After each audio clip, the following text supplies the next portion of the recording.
Yeah. It's going down, baby. Put it down, baby. Get the 4 pound, baby. Hey, rest in peace, X, DMX, baby. Last time you read anything. Never, motherfucker. What you need to do is worry about your seed. Shorty can't eat no books. He ain't never read nothing. Oh, no fucking Kiana. Yo, Belly, by the way. First of all, thank y'all for joining, you know what I'm saying?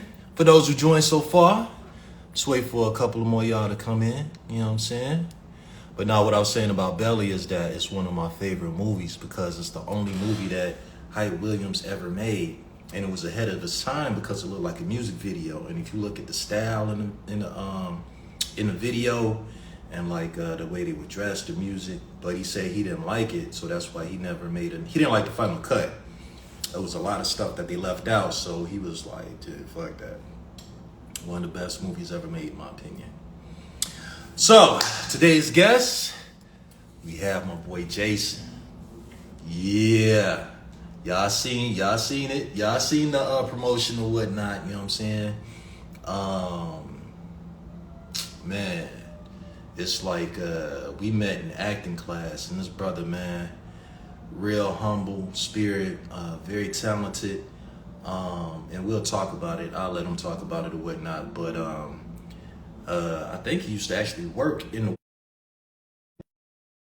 the...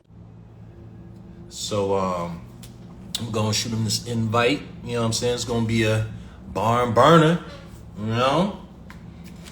And you know, give y'all what y'all want. Alright. So I'll just invite right quick. Mr. Lyke.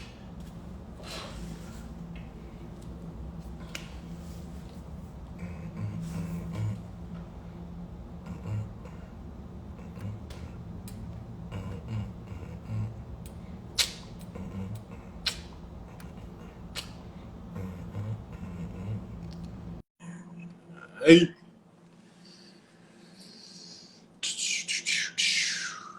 Ma, what up, though? See you, good brother. Yeah. Alright. Meantime and between time, how y'all doing, man? Oh, yo, I gotta give a shout out to the sponsors. You know what I'm saying? itfactorfitnessfashon. Today I'm rocking the It Factor sports cap. You know what I'm saying? The It Factor tank top. It's a cotton tee, so it's a tank top, but it's made out of cotton material. Real dope. All right, Jason, I see you, brother. I'm gonna send you the invite right now. Yeah.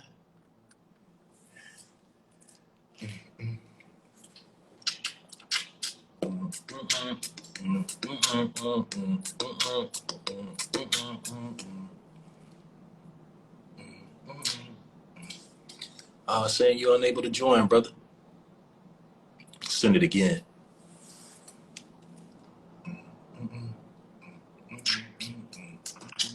Yeah! There he is! My guy! You know what I'm saying? What's good, man? I am doing good. I can't complain. Good. Well, look, before we even get started, brother, I just need to know how you doing, man, because a lot of y'all, you know what I'm saying, I know I ain't been in touch with y'all for a long time because our schedules, I know y'all busy, y'all know I'm busy, man. So this is another way for me to catch up with y'all, see how y'all doing. So first off, how you doing, brother? Mentally, physically, spiritually, how you doing? You know what? I am doing really good. You know, I'm a new father now, so. Oh, congratulations! Yeah, thank you. Yeah. It's been a roller coaster, you know, being a new parent, trying to figure things out, being an artist, and you know, I live in New York. I don't know if you know that, but I live in New York. No. Last time we talked, I think you and Ben was going out to Cali. Yeah. So I moved back to New York. So I mean, I love New York, the vibe, but my mindset is really good right now. You know, my daughter's 3 months now. I think. Okay. About to be four. So watching her grow and. What's her name? Huh? What's Rain. Rain. Yeah. R-E-I-G-H. Okay. Yeah. That's all right. Powerful name. Yeah. Yeah, man. Well, man, Yeah. good to see you, brother. And I appreciate you doing this, man. You know what Oh, I'm saying? no problem. I Yeah. so much love. Yeah. So what I do, man, is like for the audience as well as yourself, just to let you know what, how this all came about, what I'm doing and all that stuff or whatnot. You know what I'm saying?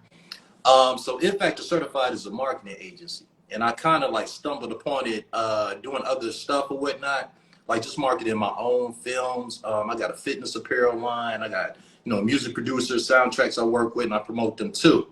So with me trying to promote my fitness apparel line, my target audience was gonna be people like you, like people I know that's actors, entertainers, that's visible, and also like stay in shape. You know what I'm saying? Yeah. But then I also, I still make films or whatnot. So I was like, man, y'all are the people I want to make my films with, man. I'm trying to build a collective of just like people that I know, that I know that are talented, you know what I'm saying? They literally certified, and people I just like working with. That way the projects come off better, you know what I'm saying? Like the workflow is better, it's a better working environment, and we just come up with dope stuff, you know what I'm saying? So it's just like, I'm just trying to get everybody together, collective, and then y'all can network within yourselves. Yeah. I'm just letting y'all know, like these people that I admire, like yourself, people on these pages, these are people that inspire me, and I just want to work with, keep up with, you know what I'm saying? And then y'all are interesting people too. So I think a lot of people will gain a lot of like value, knowledge. I've seen your grind personally, from like, when you started to where you are now to where you're going. So I think it's just good to just, share that with people, because a lot of people don't see the other side. They don't see, where we started, what we had to go through, people that we know. Like people don't even know we know each other. It's like they see me on TV or see you on TV and be like, and then see us together like, oh, they know each other. You know what I'm saying? Yeah. And we need to just start working together more, man. Whether, you're acting, writing, directing. A lot of us got businesses. We're entrepreneurs. You know what I'm saying? So networking is business as well. So that's basically what this is about, brother. Okay. So look, man, I said enough. That's all the talking I need to do.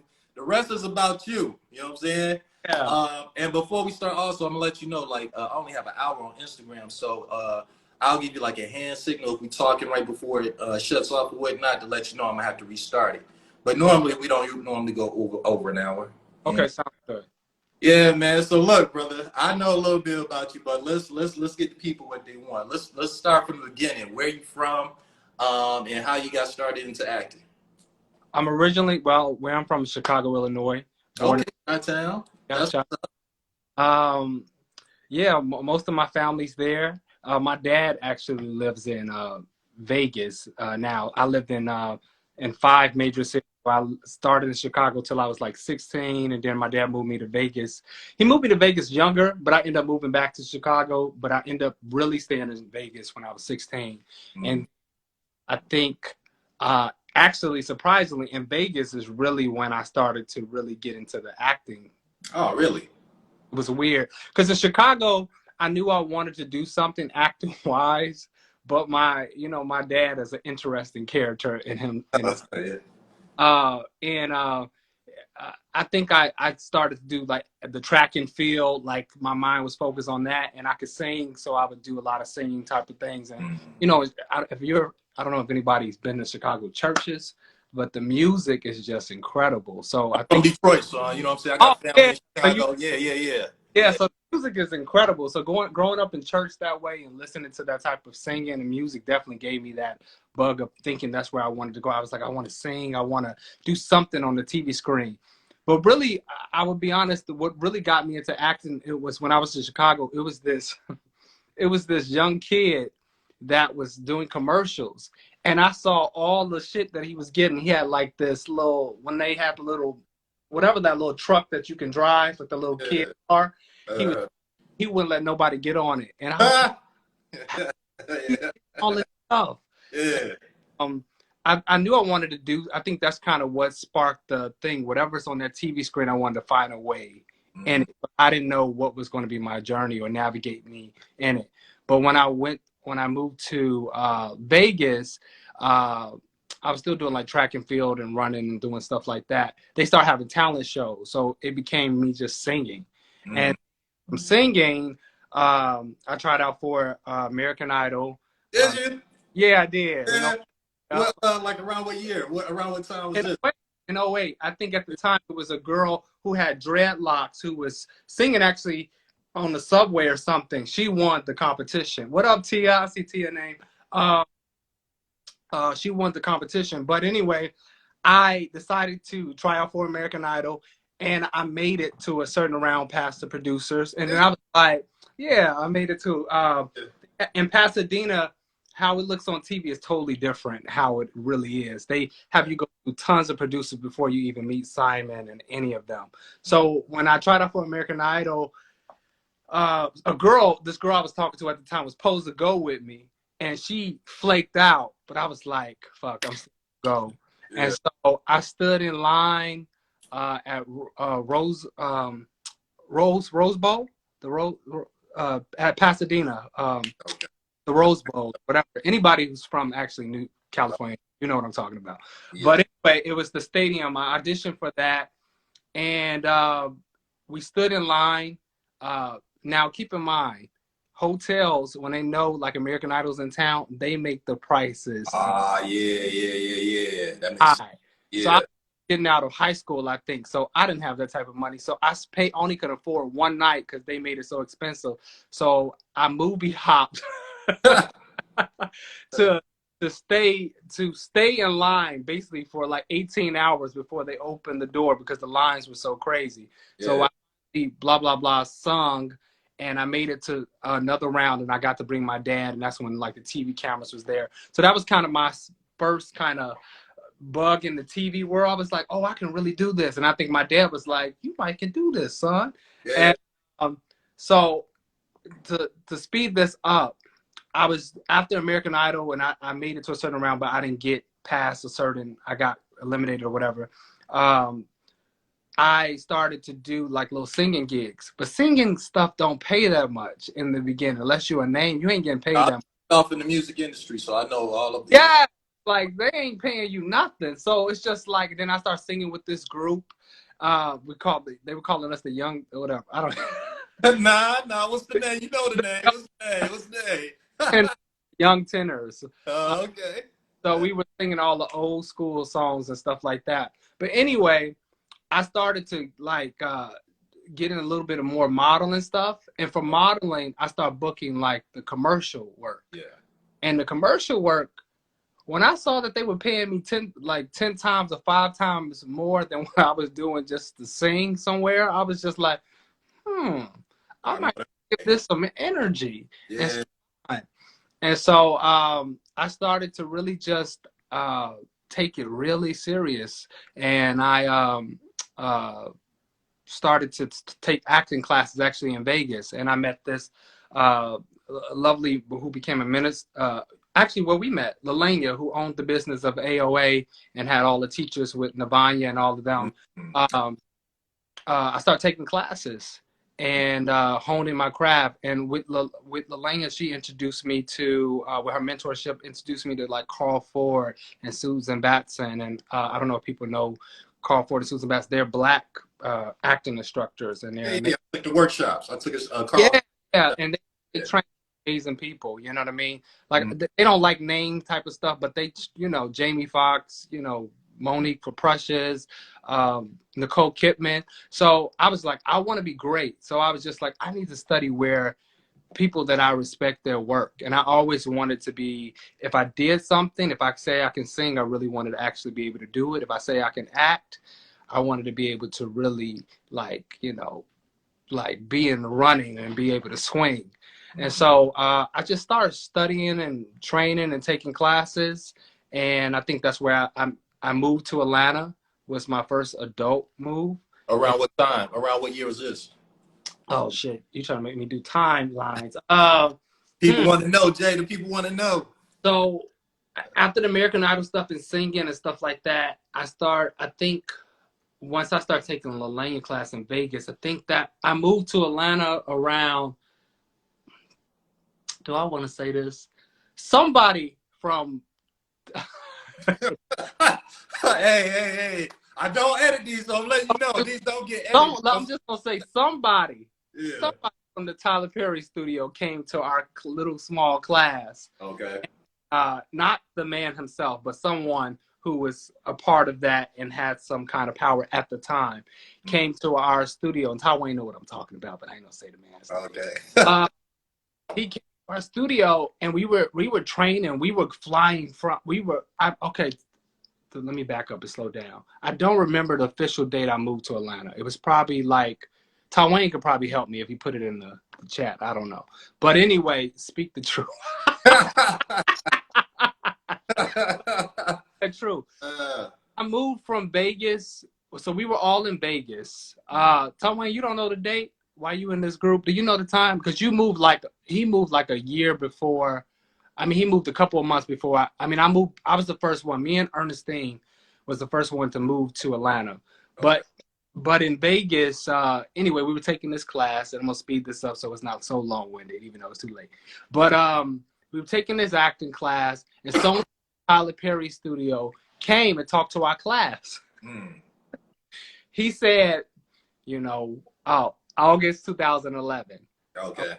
So around that time, I moved to Atlanta. But before we moved to Atlanta, we were an acting collective in Vegas, and we were putting on performances and getting paid for it. So or something like shows, theater shows, improv. Okay. We did like theater. We did a play called Soil. They did Local Celebrity, which Taiwan was in, and he was extraordinary. And we were really like making some noise in Vegas because we were training. Call 4 was coming from New York training us. Okay. So we were shining like who the fuck are you? Right. Yeah. Like we were coming in and really having talent and knowing how to use, because Susan Basson and Call 4 really teaches you how to use your experience, your struggles, and put it in the work, kind of. So we were all some people that just been through some stuff and came together and linked up, and Lalania really helped us know how to hone and craft it, and we got real creative with it, and we started being a collective and really getting hired for stuff. Really? So one of these people were doing the spoken word show, and then we came in and we add performance to the spoken word, and we start putting on theatrical shows with the spoken word. Right. It was erotic kind of a spoken word, so we kind of sensual. And stuff. And I'm not gonna lie, we were like sensual work. Like we were all like little kids at the time. So kids, what the fuck is what you trying to have us do? Yeah. Turned out to be something so creative and freeing, and we had fun. And then from there we started doing real shows and stuff like that. So so to speed this along, we started to make some noise, and Lalania's been in the industry mentoring and acting for such a long time. So she was using her connections to bring people to Vegas to actually really talk to us. So they came, like John Singleton, God bless his soul, came to, he actually came to Atlanta. But even before Atlanta, he was in contact, and some of them even got to go to LA and meet him. So it was just a lot of influential people that's coming to Vegas to actually pour into us because of her. And so this person came because of her, and he was saying all this shit that's happening in Atlanta for new black artists and new artists. So it's like 13, Taiwan can correct me, it's like 13 or 14 of us deep, and we like, okay, let's do it. And what he said was, if you come to Atlanta, I will get you a job. I don't care what that is, if it's an extra or whatever. Was y'all manager? Was he managing y'all, or just like looking out? He wasn't managing. He was just someone that had power at a certain studio, that had the power at the time for us to take him serious enough to feel like that power. Do what he said. So, but I don't think he thought that we were going to do what he recommended.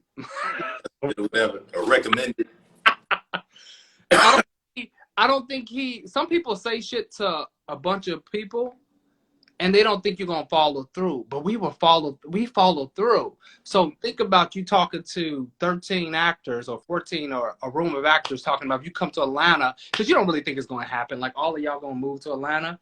If you come to Atlanta, I got y'all. I'm gonna make sure, help you in the industry. So we like, well, shit, ain't nothing happening in Vegas. We trying to fucking act. Let's do it. So we all, and I mean like 13 or 14 of us all moved. to Atlanta. What? Like, we Dang. just took the risk. I mean, Yeah. I might have no kids or anything. Now I Yeah. got kids. Yeah. Right. But Wayne didn't even have a kid yet. He got a kid. So we all didn't have nothing to lose. So we all just packed our bags. Me, a lovely actress named a poet and entrepreneur, Ernestine Johnson, moved. Me and her were the first ones out there, and then everybody started trickling one by one. And we started to study. Actually, the first place we went was this place called the Green Room that was created by Terry J. Vaughn. Okay. That's one of my favorite. Oh, shut up, Tommy. Take it away. But so we all started taking classes in Atlanta, and from there, long story short, the person was surprised that we were all there, but his position at that studio was no longer, and he was able to follow through. But he also act like. Yeah, he was an interesting character. You know I'm on the scene, so Yeah, he was interesting. I think, but in all fairness, I could take a look back. It was a lot of pressure because I think we all moved there. He was like, damn, y'all all really moved there. But I felt like he could have handled it better because he couldn't follow through on what he said. But he still could have acknowledged it. I think he kind of the route of kind of like, yeah, it's nice to meet you guys. You know what I mean? Yeah.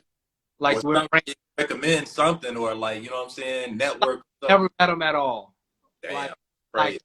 Like a formal kind of greeting. So it was definitely kind of, you know what? But it was so much. We were so happy to be in Atlanta. It didn't shake us too much. At first, it was like, what the fuck? But I think we were able to get over that and just start taking classes. And I will say, because of the training and studying and just our drive, I think wherever we went, we were able to stand out in a certain way, you know. And so Terry J. Vaughn was the first place that I went, and because of her first ground being in Atlanta, I was able to meet so many lovely artists there, you know, that I still talk to this day. Tequila Winfield's the first one that comes to mind. Tia, who I don't know if she's still on here. Chaz. There's a lot of them. I can go. Yeah. There's so many people that I have met. And then from there, Lalanya started to create her business, AOA.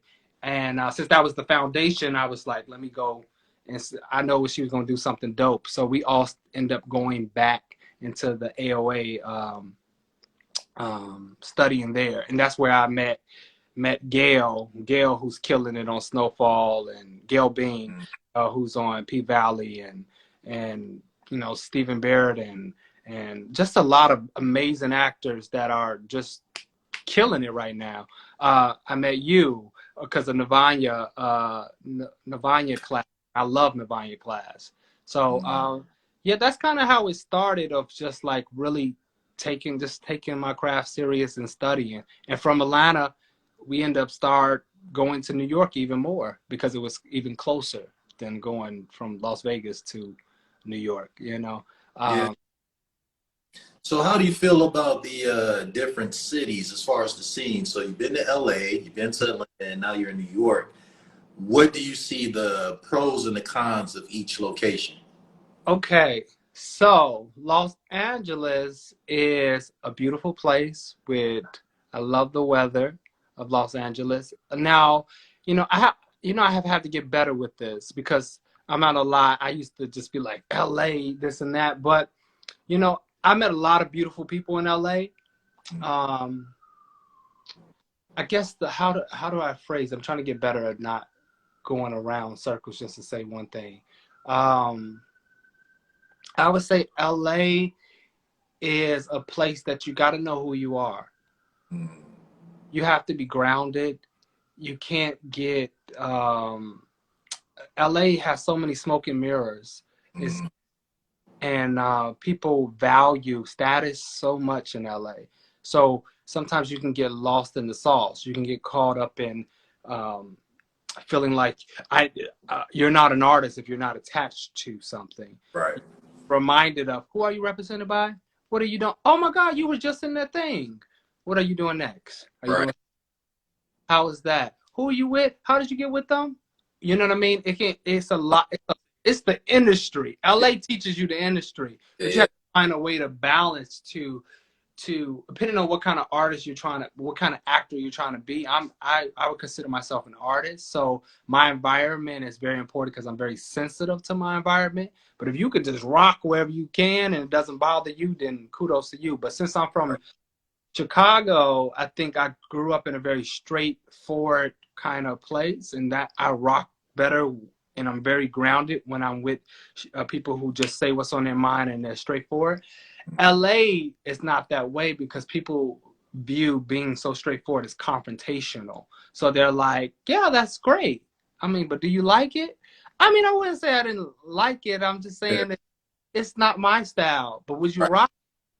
I mean, maybe I rock it with some. I'm just like, fuck. Right. Right. Right. Yeah. Hey, New York is like, that's ugly. I'm not wearing it. You know, Right. Right. Right.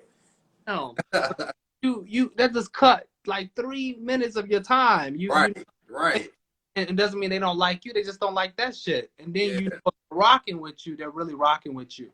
And for me, I needed that because I just needed to keep myself grounded and also not get caught up in the artificial things. I didn't want to be an actor that, carried myself like I'm so involved with my aesthetics. You know what I mean? I always want to be about the work. If the aesthetics brings me, which they do sometimes, brings me and navigates and opens some doors because of a certain look or whatever, that's great. But I always wanted the foundation for me to be my work ethic and the craft. And New York just is all about that. Because New York has theater and you can go and see some amazing shows and just feel like alive. Like one of the shows I recently got to see was Skeleton Crew with Felicia Rashad, and I bought a rush ticket. So if you don't know what a rush ticket is, it's basically you wake up very early in the morning and you stand in line to get these tickets that they put on like a lottery. So you stand in line and then you get the ticket, and it's a better ticket that you can get for an affordable price. Okay. So got a rush ticket, and I was in the front row, and it was a master class to see that woman work. And I mean, everybody great in it, but just like stuff like that, like changes you. It's kind of like you feel like you're a part of it because you're seeing live actors. Like I'm going to see in a couple of days, I'm going to be seeing Samuel Jackson and John Washington. Is that his name? David Washington. I'm sorry. Oh God. Okay. David Washington and Daniel Brooks. Okay.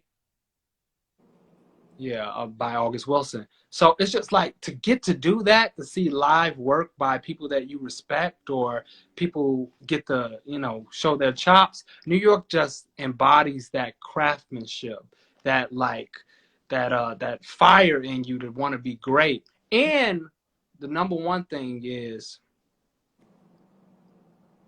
it shows you that being an artist is more than just, just this one thing. You know what I mean? Because in this journey, you might have time that you're not working.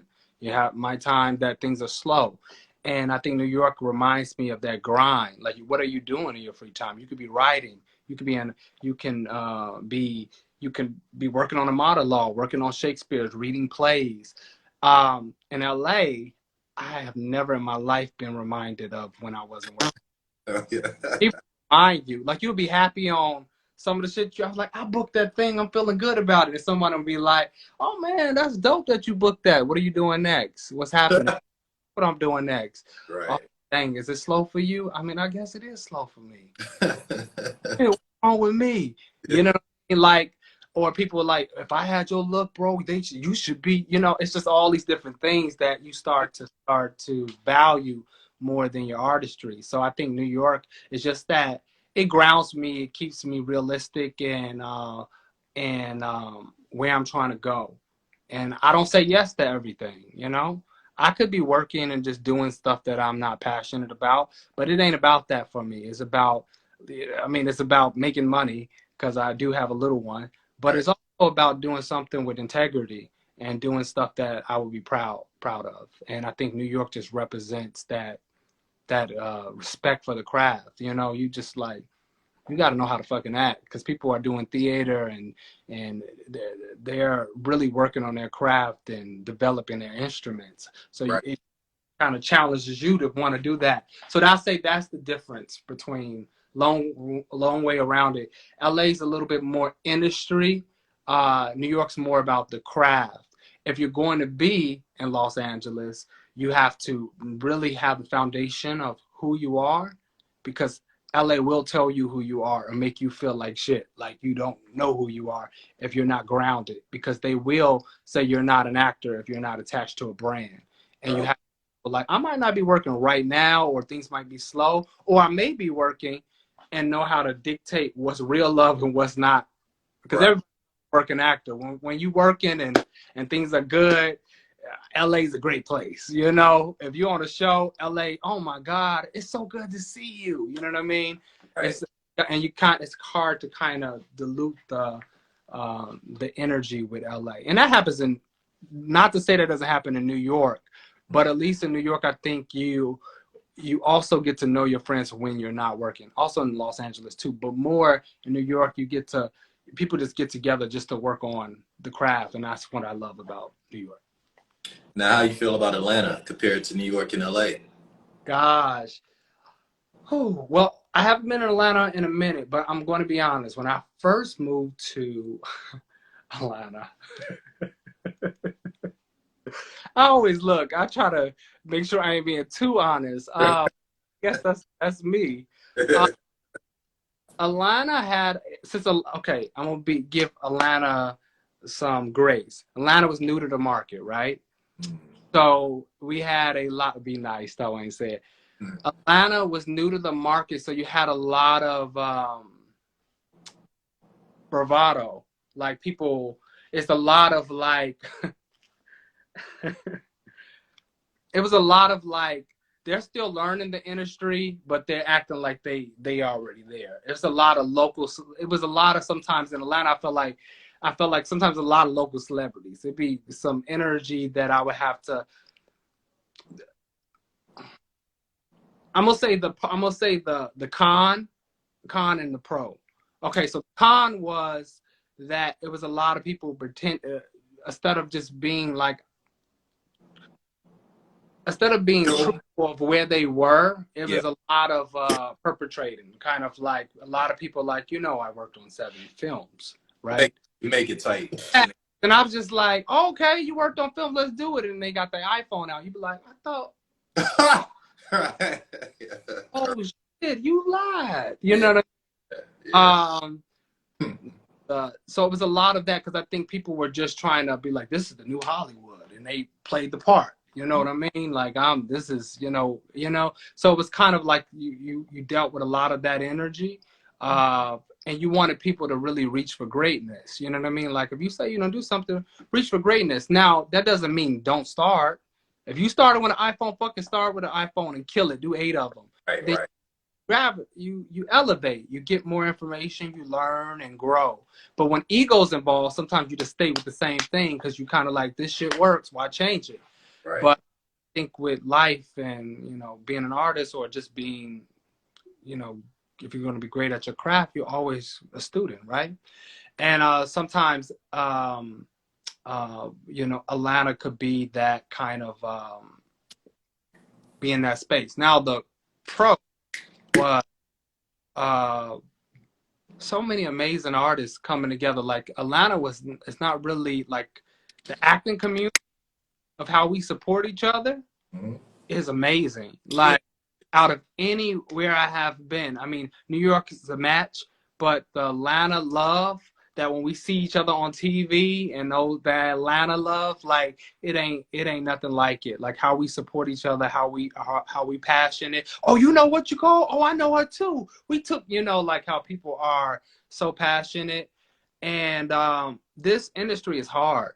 So we have a real love for each other, that when we see people continuing past obstacles and just, keep going, because it's a lot of mental warfare being an actor or being an artist, and you have to be able to manage that. And I think you know, my memories of Atlanta, I had a lot of wonderful memories with friends and just, you know, feeling that level of support of so many actors coming together just to support each other, you know. So I will say that was the pro of just meeting so many phenomenal artists. Now, why I moved from Atlanta is because the thing about Atlanta, you have to balance, and you really do have to balance, is that you have to, if you're going to be in Atlanta, you have to balance and like still getting other people with information from New York or Los Angeles, because that's still the industry. No matter what, even if they're shooting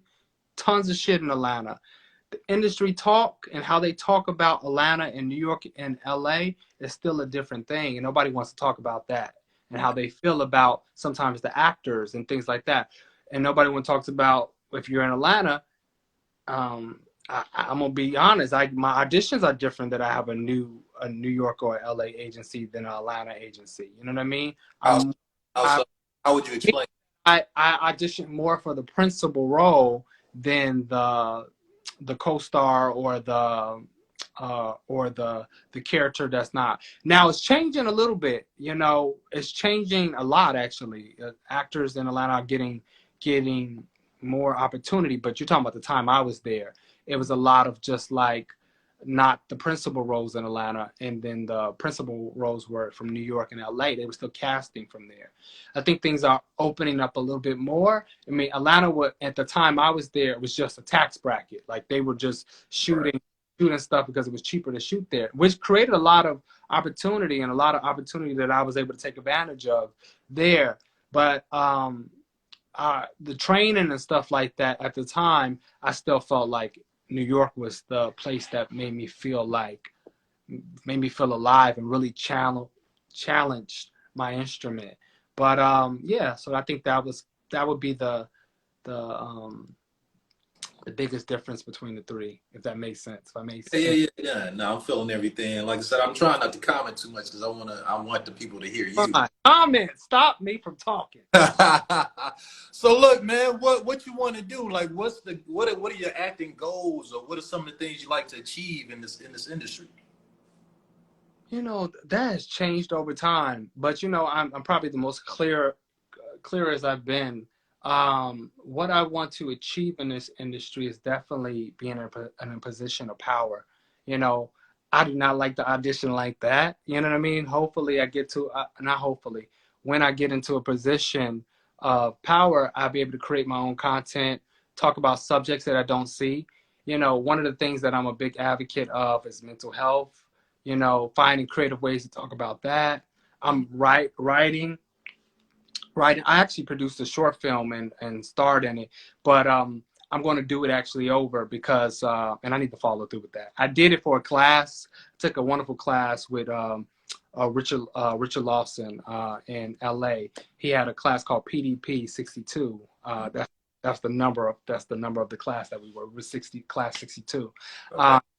And he challenged us to create our own projects. And because of that class, I was able to see my talent in a different way. Because sometimes we talk ourselves out of so much shit. I can't write my own things. I can't this. I struggle with this. So why I think I'm gonna be able to write this? And not having that much time to overthink and produce stuff and to see how it was perceived really gave me like, people are perceiving what I'm putting down and understanding it, and it's impacting them emotionally, or I do something. So it really gave me the confidence to be like, wow, the only person that's in my way is myself.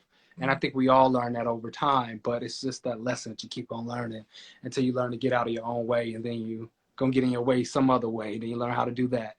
But anyway, that really gave me the confidence of really going in that direction of wanting to be in a direction of having my own media company and creating like film and writing, you know, treatments for things.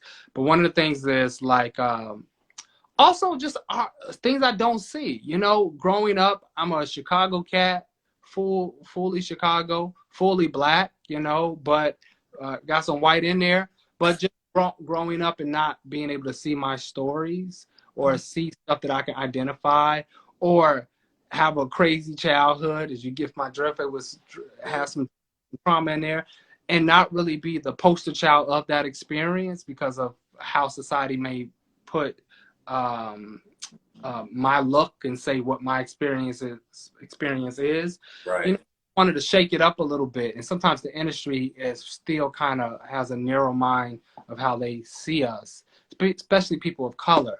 You know what I mean? In all shades. If you look like this is your experience. If you look like that, this is your experience. Right. If you like talk like this, if you talk, you know what I mean? It's a really the box is breaking a little bit, like the ice is cracking a little bit, but it's still a lot more work to do. And I think as artists, we're powerful because we can continue to push that that narrative away and create a new narrative so people can really see our true stories. And I want to be a part of that in the most impactful way. So right now, you know, hopefully, not hopefully, when I get a chance to, you know, and to be a part of some amazing writing, you know, I'll be a serious regular on the show. But I mean, I did a pilot, it didn't get picked up, but recently for ABC, and that was actually a really good written show. Well, congratulations on that, man. Don't just sweep by that, man. That's rare. Everybody, for real, everybody don't get a, you know what I'm saying, opportunity to do that. So yeah, congrats on that, brother. That was in my hometown. I got to shoot it in my hometown, Chicago. Did you? Yeah, so that was dope. I mean, I've been blessed to do some stuff, you know, work on some shows, and you know, that started when I was in class, and then I didn't have any really real acting credit on my, you know, when I met you, I don't think I done anything other than commercials. So just to be in a place that I have been on actual sets and work with some childhood people that I would never, I mean, Robert Townsend comes to mind, like who I would think I would ever be able to work with that man and be directed by him. My dad loves that man. So that was a blessing. You know, and you know, so I want to continue to push the narrative forward. I want to be a part of my goal is to be a game changer. My goal is to be able to change the conversation. My goal is to continue to push the narrative on the idea of masculinity. You know, growing up in Chicago, you know, I think being a lighter skinned man, it was like, nigga, you crying and you like, you're like, it's that soft boy kind of thing. And I wasn't a crier, so I'm just like, oh no, you know what I mean? But just, you know what I mean? It was a lot of stuff that I had to overcome. It wasn't like growing up in Chicago, it wasn't a good experience. I mean, it was a good experience, but you get what I'm saying? It came with its challenges, you know? It wasn't like, you a light-skinned, green-eyed boy, that's good. It was like, you think you better, you know? And I'm just like, I do what? What? Right. What did I do? The ugly dudes was trying to beat you up just because they was jealous of you, you know what I'm saying? Yeah, I think it was, you know what? It was just a lot of, I don't know. Sometimes I will say it might have been jealousy, but sometimes it's just ignorantness. It's an idea of the feeling of you think you're superior because of what the media is feeding you.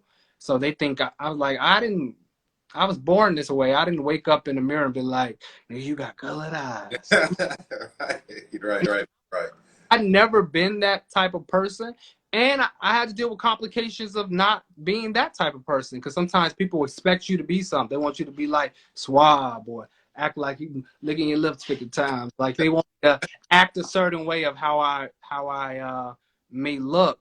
And it takes work to be you. You know what I mean? Sometimes like that's not me. And then some people don't get it. But over time, they will get it. And, you know, and someone said something very powerful to me. And I guess I can say it here. It's just like, and this is to anybody who's an actor who's listening or going to listen to this recording, is that if you spend the time trying to be all the different types that they put out there, then it's never going to be your type. Mm-hmm. So, you know, now they're looking for the Kevin Hart type. Mm-hmm. However short he is, however high his voice is, Kevin Hart has made a brand off of being Kevin Hart. Now they have breakdowns saying we want the Kevin Hart type.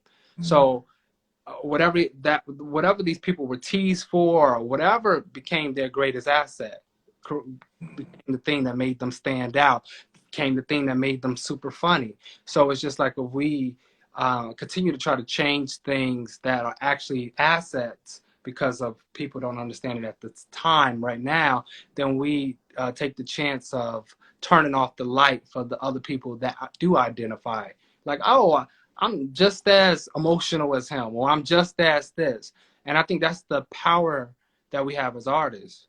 You know, we get to really stand in our truth and use it in different ways to show that, through, if it's creating film, if it's being in front of the camera or behind the camera, or whatever way you make your contribution. So I think that's really my goal, is to really be a game changer and to be my authentic self, and hopefully give people freedom to be their authentic selves. That's dope, man. That's dope. Well, look, man, as a filmmaker, if any way I can help you, assist, you have any questions. So do you want to just do the whole filmmaking gambit, or is it just directing, writing, producing? What areas would you like to work in? Definitely right now, I think my goal is to strengthen, because I think it's power in writing, you know, and writing your own material. So that's something that I really want to hone. Directing is something that I definitely see myself doing.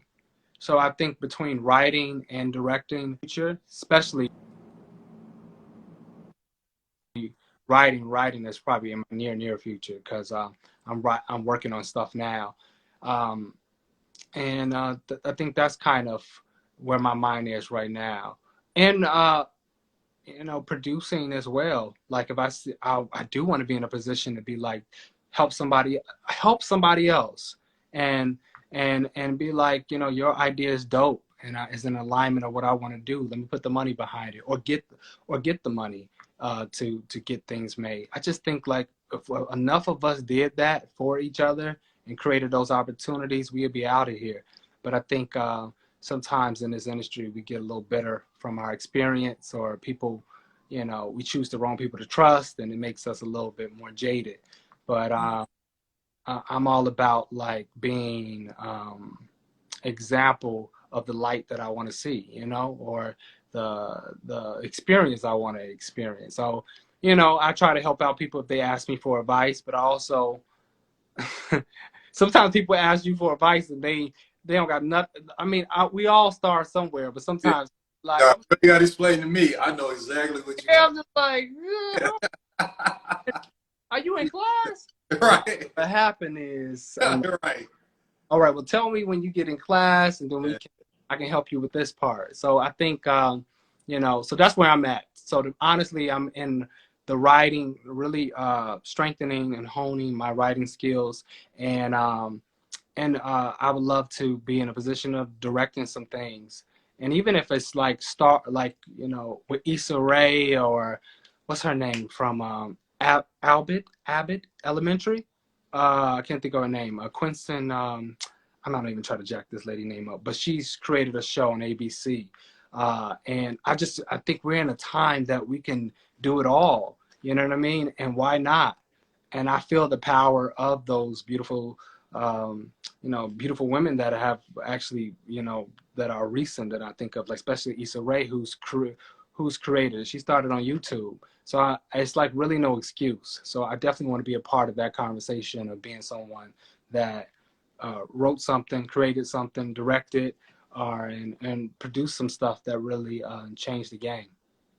Well, good brother, you will. And that's the whole purpose of me doing this, man. You know, like I said, just keeping us together, man, because it's like we have such a pool of talent in all areas and whatnot. And like you said earlier, you made a great point that we could just come together and just, you know, do some stuff and whatnot. And once again, being how we know each other and, you know, have that rapport, I just think the projects would just come off so much better, creatively, you know, and then just having that energy, man. That's I'm really big on energy and spirit. You know, it's like I'm a feeler. I can feel people, you know.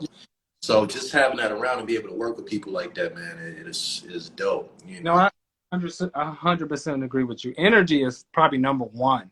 Energy is currency, you know? Yeah. It's just your energy do have to be right. I think that's in life to attract anything that you really want, you have to really manage your energy. That's why you got to really deal with the mental warfare of certain things, because this industry sometimes can mess with your energy, and you have to be able to let things go and let things just be an experience. Sometimes people hold on to things, and I'm guilty of it too, but you Yeah. know, gotta let shit go. You be like, because people sometimes we get caught up in stories, you know what I mean? Like, they don't want to see me win. Who don't want to see you win? We all win. No, they just don't want to see me win.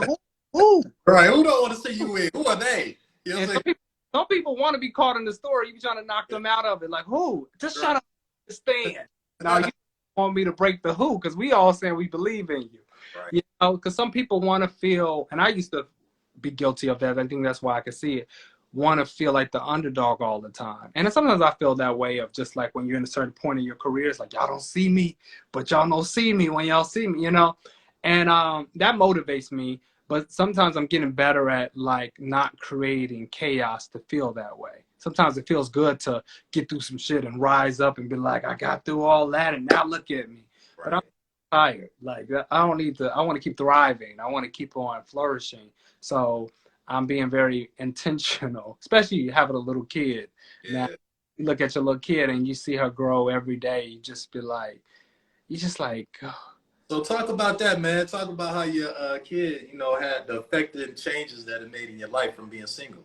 You know what? Having a little girl is just for, I mean, a little girl for a male, you know, just having a kid, period. But a little girl is just like, you just want to do better. You want to get out of your way, you know. Uh, I love my little girl. Like, it's just seeing her grow and how she's just, you know, babies are just happy to see you. Yeah, yeah. It's a responsibility. It's fear that comes with it, because you're just like, you know, I'm still parenting myself. How am I gonna parent this kid, you know? Your But first child? Is this your first child? my first child, I have no Yeah. other. My first child. Okay. Yes. So that in itself is an experience, Mm. and it has grown me in a tremendous way. It has made me mature. It has made me see the ways that I wasn't mature. It has made me chill out a little bit. Sometimes I'm so quick to say what's on my mind. I have had to learn to, you know, the mother of my child, we're co-parenting actually. So it, some days you got to shut up, you know, you got to be, you know what I mean? But because it's a bigger picture when you're crafting someone else's life. You Mm. and sometimes you get selfish of just like, well, I feel this way. You like, sometimes it don't matter what you feel. It's about the let's just take it one step at a time. I could deal with that. I could deal with some stuff. You can really deal with yourself. Sometimes we feel good when we get things off our chest, but that's why we have therapy. You know what I mean? And therapy for a lot of people. Please, therapy. Right. No, it's Right. a good tool. It helps you not snap on people. Yeah. Yeah, so she pushes me to grind harder. She pushes me to not get in my way. She pushes me not to, you know, be kinder to myself. You know, like I worked for the airline also. Other than being an artist, I worked for the airline for a very long time. And one of the things we say is put your mask on first. So, you know, with that being something that reminds me, I always try to remind myself to put my mask on first. Make sure I'm taking care of myself so I can take care of her. And I want to be healthy for her, you know, and I want to I want to follow through with things. And I realize how much I'm a procrastinator with things. Like, I have all these great ideas, but then I get overwhelmed with all the great ideas and none of them get done. Mm. And now I'm just like, it's a disservice, because I want her to see her father accomplish things, because I want to be um, able to teach her things, but also show her also, because I'm a visual learner. So it'd be beautiful for me to tell her, but also show her this is how it looks. This is how it looks when you put yourself first, when you are healthy and you're creating things and you're following through with things. And I also want to just be able to give her the life that I desire to give her, and that is me accomplishing a lot of the wonderful things that I want to accomplish, that I know I'm going to accomplish. And she gives me that confidence to keep going forward, and not really let anything get me down. Like the small shit, the little petty shit I used to get irritable about. I still get irritable about it, but it's not the same. It's not like, it's like, okay, that's small. I'm gonna go see my daughter tomorrow, or I gotta go get these things done. So I think she really pushes me to be great. That's dope, man. I just say, brother to brother, man, I'm proud of you, bro. You know what I'm saying? For just being a good father, taking care of your kids. Thanks. And I know you say you're co-parenting, so, you know, I know how it is, you know. So, simple fact, I don't have kids, but I know how. Kids do you have? I don't have no kids, You but don't have I know how to co-parent. No, I'm just saying. I know it's like some brothers that be like, I ain't dealing with, you know, whatever. So, salute to you, brother. You know what I'm saying, for being a good person and just being a good person, man. You know what I'm saying? That's why I had you up here, because I always, you know, thought you was a good dude, man. You know what I'm saying? A wonderful talent, you know. And yeah, man, like I said, it's just I want to stay in touch with y'all because I see your growth. You know, I might not reach out all the time or comment or whatever, but I'm watching y'all, man. No, but I think the social media kind of helps us feel like we someone said I'm co-parenting, let's chat. Take all the advice I can. I mean, I'm in a beautiful situation. Let me say that. The mother of my child is doing extremely well with my daughter. My daughter's happy, she's healthy, and that's all you can really ask for. So all the little petty stuff that you can get in an argument with or anything don't matter. Once I see my daughter's face and I see she's getting bigger, because that means she's eating well, she's drinking, the mother's on it. She's my daughter is beaming.